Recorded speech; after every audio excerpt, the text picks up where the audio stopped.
Hi everyone, welcome. Today I have Realme Buds T300 headphones and I'm going to show you how can you easily enter pairing mode on them.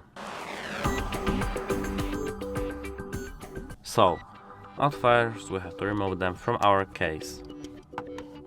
Now we have to touch our both touch panels that are located over here for 4 seconds. 1, 2, 3, 4 and 5. Now we have to insert our headphones back in the case, and as you can see, our light is flashing white. That is a sign that we are now in pairing mode.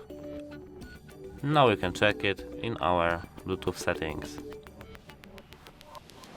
As you can see, they appeared over here. That's it, hope it helps you. Goodbye.